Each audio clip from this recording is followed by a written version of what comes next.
ಮೊದಲಿಗೆ ಗ್ರಹ ಸಂಚಾರವನ್ನು ನೋಡೋದಾದ್ರೆ ಬುಧ ಮತ್ತೆ ಗುರು ಸಿಂಹ ಮತ್ತೆ ಕನ್ಯಾ ರಾಶಿಯಲ್ಲಿ ಸಂಚಾರವನ್ನ ಮಾಡ್ತಾ ಇದ್ದಾರೆ. ಹಾಗೆ ಕುಂಭರಾಶಿಯವರು ಹೊಡೆದ್ರಿ ಲಾಟ್ರಿ. ಆಗಸ್ಟ್ ತಿಂಗಳಲ್ಲಿ ಲಾಟ್ರಿ ಇದೆ. ಏನು ಸಮಾಜದಲ್ಲಿ ಅತ್ಯಂತ ಉನ್ನತವಾದಂತಹ ಗೌರವವನ್ನ ಸಂಪಾದನೆ ಮಾಡ್ತೀರಿ. ಅದರಲ್ಲೂ ವಿಶೇಷವಾಗಿ ರಾಜಕೀಯ ವೃತ್ತಿಯಲ್ಲಿ ಇರ್ತಕ್ಕಂಥವರಿಗೆ ಉನ್ನತ ಸ್ಥಾನಕ್ಕೆ ಹೋಗುವಂತ ಒಂದು ಸಮಯ ಇದೆ.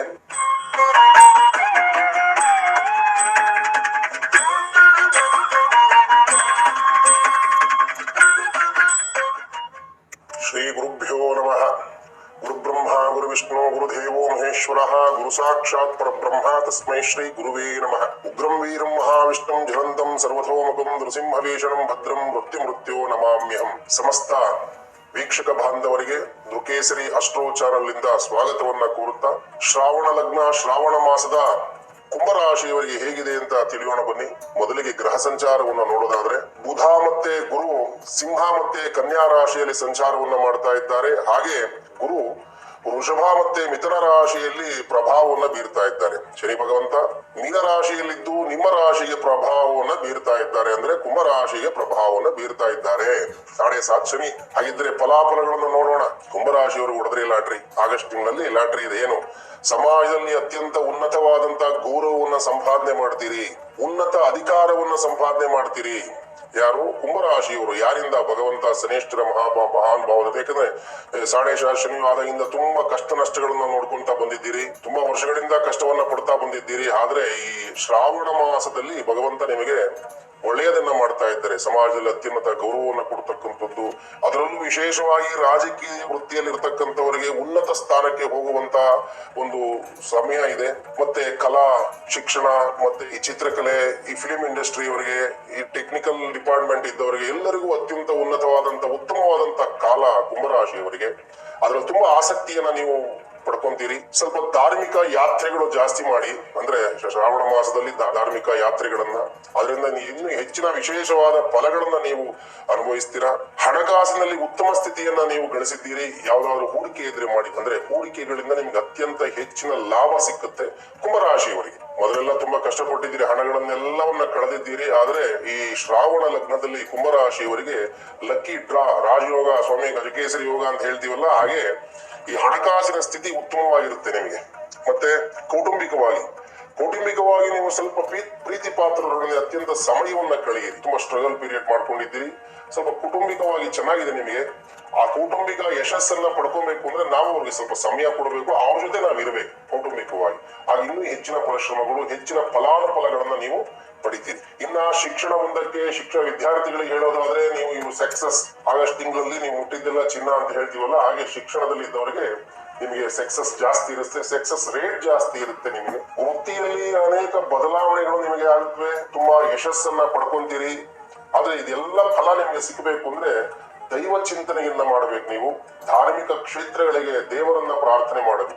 ವಿಶೇಷವಾಗಿ ನೀವು ಗಂಗಾಧರೇಶ್ವರ ದೇವಸ್ಥಾನ, ಅಂದ್ರೆ ಶಿವನ ದೇವಸ್ಥಾನ ಎಲ್ಲಿದೆಯೋ ಅಲ್ಲಿ ಹೋಗಿ ರಥೋತ್ಸವದಲ್ಲಿ ಭಾಗಿಯಾಗ್ತಕ್ಕಂಥ ಒಂದು ಪ್ರಾಕಾರೋತ್ಸವ ಅಂತ ಮಾಡ್ತಾರೆ ದೇವಸ್ಥಾನಗಳಲ್ಲಿ.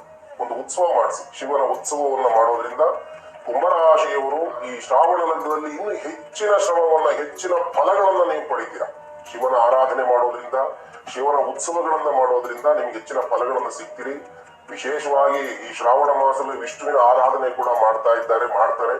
ಆಗ ಕೂಡ ಶಿವ ವಿಷ್ಣು ನಿಮಗೆಲ್ಲರಿಗೂ ಅನುಕೂಲವನ್ನು ಮಾಡಲಿ, ಎಲ್ಲರಿಗೂ ಶುಭವನ್ನ ಮಾಡಲಿ. ಕುಂಭರಾಶಿಯವರಿಗೆ ಯಶಸ್ಸು. ಆ ರಾಶಿಗೆ ಶ್ರಾವಣ ಲಗ್ನದಲ್ಲಿ ಹೇಗಿದೆ ನೋಡೋಣ ಬನ್ನಿ.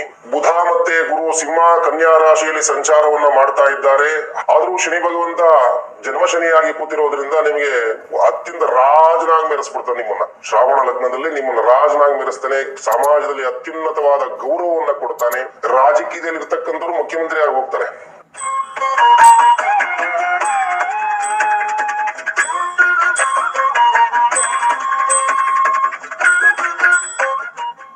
ಶ್ರೀ ಗುರುಭ್ಯೋ ನಮಃ.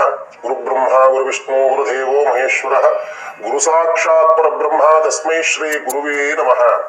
ಉಗ್ರಂ ವೀರಂ ಮಹಾವಿಷ್ಣುಂ ಜ್ವಲಂತಂ ಸರ್ವತೋಮುಖಂ ನೃಸಿಂಹವೇಷಣಂ ಭದ್ರಂ ಮೃತ್ಯೋ ನಮಾಮ್ಯಹಂ. ಸಮಸ್ತ ವೀಕ್ಷಕರಿಗೆ ನೃಕೇಸರಿ ಅಸ್ಟ್ರೋ ಚಾನಲ್ ಇಂದ ಸ್ವಾಗತವನ್ನ ಕೋರುತ್ತಾ, ಈ ಶ್ರಾವಣ ಮಾಸದಲ್ಲಿ ಶ್ರಾವಣ ಲಗ್ನದಲ್ಲಿ ಮೀನರಾಶಿ, ಕಡೇ ರಾಶಿ ಅಂತ ಕರಿತೀವಿ ರಾಶಿಯ ಫಲಗಳಲ್ಲಿ, ಕುಂಭ 12 ರಾಶಿಯಲ್ಲಿ ಕಡೆ ರಾಶಿ. ಆ ರಾಶಿಗೆ ಶ್ರಾವಣ ಲಗ್ನದಲ್ಲಿ ಹೇಗಿದೆ ನೋಡೋಣ ಬನ್ನಿ. ಬುಧ ಮತ್ತೆ ಗುರು ಸಿಂಹ ಕನ್ಯಾ ರಾಶಿಯಲ್ಲಿ ಸಂಚಾರವನ್ನ ಮಾಡ್ತಾ ಇದ್ದಾರೆ. ಹಾಗೆ ಗುರು ವೃಷಭ ಮತ್ತೆ ಮಿಥುನ ರಾಶಿಯಲ್ಲಿ ಪ್ರಭಾವವನ್ನ ಬೀರ್ತಾ ಇದ್ದಾರೆ. ನಿಮ್ಮ ರಾಶಿಯಲ್ಲಿ ಭಗವಂತ ಇದ್ದಾರೆ, ಜನ್ಮ ಶನಿ. ಹಾಗೆ ಕುಂಭ ರಾಶಿಯವರಿಗೆ ಪ್ರಭಾವವನ್ನ ಬೀರ್ತಾ ಇದ್ದಾರೆ. ಏನಪ್ಪಾ ನನ್ನ ರಾಶಿಯಲ್ಲಿ ಶನಿ ಇದನ್ನ ಜನ್ಮ ಶನಿ ಅಂತ ಕರಿತೀವಿ. ಜನ್ಮ ಶನಿ ಯಾರಾದ್ರೂ ಎಲ್ಲರೂ ಹೆಂಗ್ ಭಯ ಪಡ್ತೀವಿ ಅಂದ್ರೆ 7.5-7 ವರ್ಷಗಳ ಕಾಲ ಭಗವಂತ ನಮ್ಮ ರಾಶಿಯಲ್ಲಿ ಇದ್ದಾರೆ ಅಂದ್ರೆ ಏನೋ ಒಂದು ಭಯ ಎಲ್ಲವೂ ನಿರ್ಮಾಣ ಆಗೋಗಿರುತ್ತೆ. ಇನ್ನು ಒಂದು ಗುಟ್ಟೆ ಹೇಳ್ತೀನಿ ಕೇಳಿ. 9 ಗ್ರಹಗಳಲ್ಲಿ ವಿಶೇಷವಾಗಿರ್ತಕ್ಕಂಥ ಗ್ರಹ ಅಂದ್ರೆ ಶನಿ ಭಗವಂತರು. ಬಾಲ್ಯ, ಯೌವನ, ವಾರ್ಧಿಕ ಈ 3 ಕಾಲಘಟ್ಟದಲ್ಲಿ ನಮ್ಮನ್ನು ಪರೀಕ್ಷೆ ಮಾಡ್ಲಿಕ್ಕೆ ಬರ್ತಾನೆ. ಕಾಟ ಅಲ್ಲ ಅದು. ಎಲ್ಲರೂ ಅನ್ಕೊಂಡ್ಬಿಟ್ರೆ ಶನಿ ಕಾಟ. ದೇವರು ಕಾಟ ಕೊಡಲ್ಲ. ದೇವರು ಒಂದ್ಮೇಲೆ ಕಾಟ ಹೇಗೆ ಕೊಡ್ತಾನೆ? ದೇವರು ಅಂದ್ರೆ ಏನು ಮೊದಲು ಒಳ್ಳೇದು, ಕಾಟ ಹೇಗೆ ಕೊಡ್ತಾನೆ? ಕೊಡೋದಿಲ್ಲ. ಮನುಷ್ಯನ್ ಅತಿ ಜಾಸ್ತಿ ನಾವು ದೇವರನ್ನೇ ಸೃಷ್ಟಿ ಮಾಡತಕ್ಕಂಥವ್ರು ಮನುಷ್ಯರು ಅಂದ್ರೆ ಅಷ್ಟು ನಮ್ಗೆ ಬುದ್ಧಿ ಇದೆ. ನಾವು ಮುಂದಕ್ಕೆ ಹೋಗ್ಬಿಟ್ರೆ ದೇವರನ್ನು ಕೂಡ ನಾವು ಓವರ್ಟೇಕ್ ಮಾಡಿ ಹೋಗ್ಬಿಡ್ತೀವಿ ಅಂತ ಒಂದು ಫಲಕ್ಕೆ ಇಟ್ಟಿದ್ದಾರೆ ಭಗವಂತ. ಪರೀಕ್ಷೆ ಮಾಡ್ಲಿಕ್ಕೆ ಬಂದಾಗ ಅಸತ್ಯವನ್ನ ಹೇಳ್ತಕ್ಕಂಥದ್ದು, ಮೋಸವನ್ನು ಮಾಡ್ತಕ್ಕಂಥದ್ದು ಮಾಡಿದ್ರೆ ನಾವೇನ್ ಮಾಡ್ತೀವೋ 1 ರೂಪಾಯಿ ಮಾಡಿದ್ರೆ 100 ರೂಪಾಯಿ ಭಗವಂತ ಕೊಡ್ತಕ್ಕಂಥದ್ದು. ಹಾಗೆ ಜನ್ಮದಲ್ಲಿ ಯಾಕೆ ಹೇಳಿದೆ ಇವೆಲ್ಲ ಅಂದ್ರೆ ನಿಮ್ಮ ಜನ್ಮದಲ್ಲೇ ಇದ್ದಾರೆ ಶನಿ ಮೀನರಾಶಿಯವರಿಗೆ. ಮೀನರಾಶಿಯವರು ಹೊಡೆದ್ರೆ ಲ್ಯಾಟ್ರಿ. 7.5 ಶನಿ ಜನ್ಮ ಶನಿ ಇದ್ದಾರೆ. ಆದ್ರೂ ನಿಮಗೆ ಭಾಗ್ಯಸ್ಥಾನದಲ್ಲಿ ಕೂತಿರುವುದರಿಂದ ನೀವು ಇದನ್ನು ಭಾಗ್ಯಸ್ಥಾನ ಅಂದಾಗ ಇನ್ನೊಂದು ಚಾರಣೆ ಮಾಡ್ಬೇಕು. ನಿಮ್ಮ ಜಾತಕನ್ನು ಕೂಡ ವಿಮರ್ಶೆ ಮಾಡ್ಬೇಕಾಗ್ತದೆ. ಆದ್ರೂ ಶನಿ ಭಗವಂತ ಜನ್ಮ ಶನಿಯಾಗಿ ಕೂತಿರೋದ್ರಿಂದ ನಿಮಗೆ ಅತ್ಯಂತ ರಾಜನಾಗಿ ಮೆರೆಸ್ಬಿಡ್ತಾನೆ ನಿಮ್ಮನ್ನ. ಶ್ರಾವಣ ಲಗ್ನದಲ್ಲಿ ನಿಮ್ಮನ್ನ ರಾಜನಾಗಿ ಮೆರೆಸ್ತಾನೆ. ಸಮಾಜದಲ್ಲಿ ಅತ್ಯುನ್ನತವಾದ ಗೌರವವನ್ನ ಕೊಡ್ತಾನೆ. ರಾಜಕೀಯದಲ್ಲಿ ಇರ್ತಕ್ಕಂಥವ್ರು ಮುಖ್ಯಮಂತ್ರಿ ಆಗಿ ಹೋಗ್ತಾರೆ. 7.5 ಇದ್ದವರು ಪ್ರಧಾನಮಂತ್ರಿ ಆಗಿದ್ದಾರೆ. ಕರ್ನಾಟಕದಲ್ಲಿ ಮುಖ್ಯಮಂತ್ರಿಗಳಾಗಿದ್ದಾರೆ ಶನಿ ಭಗವಂತ. ಹಾಗೆ ಶನಿ ಅಂದ್ರೆ ಕರ್ಮಕಾರಕ. ತನ್ನ ಕರ್ಮಸ್ಥಾನದಿಂದಲೇ ಕೂಡ ಮೇಲೆ ರಾಜನಾಗಿ ಬರೆಸ್ತಾನೆ, ಭಿಕ್ಷುಕನಾಗೂ ಕೂಡ ಮಾಡ್ಬಿಡ್ತಾರೆ ಭಗವಂತ. ಆದ್ರೆ ನಿಮಗೆ ಭಾಗ್ಯಸ್ಥಾನದಲ್ಲಿ ಇರುವುದರಿಂದ ನಿಮಗೆ ಒಳ್ಳೆಯ ಅತ್ಯುನ್ನತ ಹುದ್ದೆಯನ್ನ, ಅತ್ಯುನ್ನತ ಸ್ಥಾನವನ್ನ ಕೊಡ್ತಾರೆ ಶನಿ ಭಗವಂತ. ಇನ್ನ ಹಣಕಾಸಿನ ಸ್ಥಿತಿ, ಲಾಟ್ರಿ ಮುಟ್ಟಿದ್ದಿಲ್ಲ ಚಿನ್ನ. ಹಣಕಾಸು ಲಾಟ್ರಿ ಮೀನರಾಶಿಯವರಿಗೆ. ಏನ್ ಸ್ವಾಮಿ ಜನ್ಮ ಶನಿ ಇದ್ದೆ ಹೇಗೆ ಹೇಳ್ತಾ ಇದ್ದೀರಿ? ಭಾಗ್ಯದಲ್ಲಿ ಕೂತಿದ್ದಾರೆ.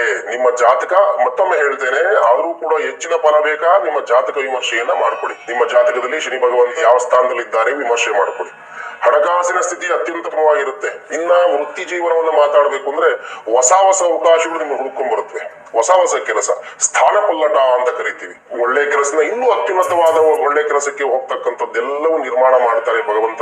ಮತ್ತೆ ಕೌಟುಂಬಿಕವಾಗಿ ಉತ್ತಮ ಬಾಂಧವ್ಯವನ್ನ, ಸುಖ ಶಾಂತಿ ನೆಲೆಸುತ್ತೆ ನಿಮಗೆ ಕೌಟುಂಬಿಕವಾಗಿ. ಆರೋಗ್ಯದಲ್ಲಿ ಸ್ವಲ್ಪ ಜಾಗರೂಕತೆ ಇದೆ. ಹೊಟ್ಟೆ ಸಂಬಂಧವಾದಂತಹ ಕಾಯಿಲೆಗಳು ಮತ್ತೆ ಕಾಲು ನೋವು ಅಂದ್ರೆ ಮೊಣಕಾಲಲ್ಲ ಪಾದ ನೋವು ಬರ್ತಕ್ಕಂಥದ್ದು ಅಂತವೆಲ್ಲ ಸ್ವಲ್ಪ ಸಮಸ್ಯೆಗಳು ಇರುತ್ತೆ. ಮತ್ತೆ ಮಿಕ್ಕಿದ್ದೆಲ್ಲ ಆಡ್ರಿ ನಿಮಗೆ. ಆದ್ರೆ ಒಂದಿದೆ, ಇಷ್ಟೆಲ್ಲಾ ಹೇಳಿದ್ರಿ ಸ್ವಾಮಿ, ಹಾಗಿದ್ರೆ ನಮ್ಗೆಲ್ಲ ಶ್ರಾವಣ ಮಾಸ ಎಲ್ಲ ಚೆನ್ನಾಗಿದೆಯಾ? ಇಲ್ಲ. ಇದ್ರಲ್ಲಿ ಒಂದು ಗುಟ್ಟೇನಪ್ಪಾ ಅಂದ್ರೆ ನೀವು ವಾದ ವಿವಾದಗಳಿಂದ ದೂರ ಇರಬೇಕು. ನೀವು ವಾದ ಮಾಡ್ತಾ ಕೂತ್ಕೊಂಡ್ರೆ ತಗೊಳಕೊಂಡ್ಬಿಡ್ತೀರಾ. ವಾದ ಮಾಡಬೇಡಿ. ಯಾರಿಗಾದ್ರೂ ನಿಂದೆ ತಪ್ಪಾಗಿದ್ರೆ ತಪ್ಪ ಕ್ಷಮಿಸಪ್ಪ ಅಂತ ಹೇಳ್ಕೊಂಡು ಹೋಗಿ ಯಶಸ್ಸು ಸಿಗುತ್ತೆ. ನೀವ್ ತಪ್ಪು ಮಾಡಿದ್ದು ತಪ್ಪು ಮಾಡದೇ ಇದ್ರು ವಾದಕ್ಕೆ ಏನಾದ್ರು ಕೂತ್ಕೊಂಡಿದ್ದೀರಾ ಅಂದ್ರೆ ನಿಮಗೆ ಅದರಿಂದ ಫಲ ಕೆಟ್ಟದ್ದೇ ಹೊರತು ಒಳ್ಳೇದಾಗಲ್ಲ. ವಾದ ವಿವಾದಗಳಿಂದ ದೂರ ಇರಿ. ಮತ್ತೆ ನೀವು ಮುಂದಕ್ಕೆ ಹೋಗ್ತಾ ಇದ್ದಾಗ, ಈಗ ಆನೆ ಹೋಗ್ತಾ ಇದ್ದಾಗ ಅದೇನ ಹೇಳ್ತೀವಲ್ಲ, ಕಷ್ಟ ಕೊಡುತ್ತವೆ ಅಂತ ಹೇಳಿ, ನಾವು ಹೇಳೋದ್ ಬೇಡ ರಾಣಿ ಅಂತ, ಅದಕ್ಕೆ ಕಷ್ಟ ಕೊಡುತ್ತೆ ಅಂತ ಹೇಳ್ಬಿಟ್ಟೆ. ಹಾಗೆ ನೀವು ಮುಂದಕ್ಕೆ ಹೋಗ್ತಾ ಇದ್ದಾಗ ನಿಮ್ಮ ಶತ್ರುಗಳು ಜಾಸ್ತಿ ಆಗ್ತಾ ಹೋಗ್ತಾರೆ. ನಿಮ್ಮ ಯಶಸ್ಸನ್ನ ನೋಡಿ ಶತ್ರುಗಳು ಜಾಸ್ತಿ ಆಗ್ತಾ ಹೋಗ್ತಾರೆ. ಅವಾಗ ಅವರಿಂದಲೇ ವಾದ ವಿವಾದಗಳು ನಿರ್ಮಾಣ ಆಗ್ತವೆ. ಅದರಿಂದ ಎಚ್ಚರಿಕೆಯಿಂದ ಇರಿ. ಯಾವ್ದೇನಾದ್ರು ನಿಮ್ ಕೆಲಸ ನೀವು ಮಾಡ್ಕೊಂತ ಹೋಗಿ, ಅದರಿಂದ ನಿಮ್ಗೆ ಯಾವ ತರದ ಸಮಸ್ಯೆಗಳು ಯಾವ್ದು ಇರೋದಿಲ್ಲ, ಶುಭವಾಗುತ್ತೆ. ಆದ್ರೆ ಪರಿಹಾರ ಏನಪ್ಪಾ ಅನ್ನೋದಾದ್ರೆ ನೀವು ಆಂಜನೇಯ ಸ್ವಾಮಿಯವರನ್ನ, ಶಿವನನ್ನ ಆರಾಧನೆ ಮಾಡಬೇಕಾಗತ್ತೆ. ಸೋಮವಾರ, ಶ್ರಾವಣ ಮಾಸ ಸೋಮವಾರ ದಿನನೇ ಶುರುವಾಗಿದೆ. ಹಾಗಾಗಿ ಇದರಲ್ಲಿ ಶಿವನ ಆರಾಧನೆಯನ್ನ ಮಾಡಿ, ಶಿವನಿಗೆ ರುದ್ರಾಭಿಷೇಕವನ್ನ ಮಾಡ್ತಕ್ಕಂಥದ್ದು, ಬಿಲ್ಲಪತ್ರೆಯನ್ನ ಸಮರ್ಪಣೆ ಮಾಡ್ತಕ್ಕಂಥದ್ದನ್ನ ಮಾಡಿ, ವಿಶೇಷವಾಗಿ ಆಂಜನೇಯ ಸ್ವಾಮಿಯವರಿಗೆ ಪಂಚಾಮೃತ ಅಭಿಷೇಕವನ್ನ ಮಾಡ್ತಕ್ಕಂಥದ್ದು, ಅಲ್ಲಿ ಆಂಜನೇಯನ ಧ್ಯಾನವನ್ನ ಮಾಡ್ತಕ್ಕಂಥದ್ದು. ಅಂದ್ರೆ 108 ಸಾರಿ ನಮೋ ಆಂಜನೇಯಾಯ ನಮಃ, ಅಥವಾ ನೀವು ಬಂದಂತ ಮಂತ್ರದಿಂದ ನಿಮಗೆ ಏನು ಭಗವಂತನಲ್ಲಿ ಮಂತ್ರ ಅದೆಲ್ಲವನ್ನ ತಿಳ್ಕೊಂಡು ದೇವರ ನಾಮವನ್ನು ಸ್ಮರಣೆ ಮಾಡಿ ಆಂಜನೇಯನ ದೇವಾಲಯದಲ್ಲಿ ಪ್ರಾರ್ಥನೆಯನ್ನು ಮಾಡಿ ಶನಿ ಭಗವಂತ ಇನ್ನೂ ಹೆಚ್ಚಿನ ವಿಶೇಷವಾದ ಫಲಗಳನ್ನ ಕೊಡ್ತಾರೆ. ಧಾರ್ಮಿಕವಾಗಿ ಚಿಂತನೆಯನ್ನು ಮಾಡಿ ಎಲ್ಲವೂ ನಿಮಗೆ ಶುಭವಾಗುತ್ತೆ. ಒಳ್ಳೆಯದಾಗ್ಲಿ, ಶುಭವಾಗ್ಲಿ.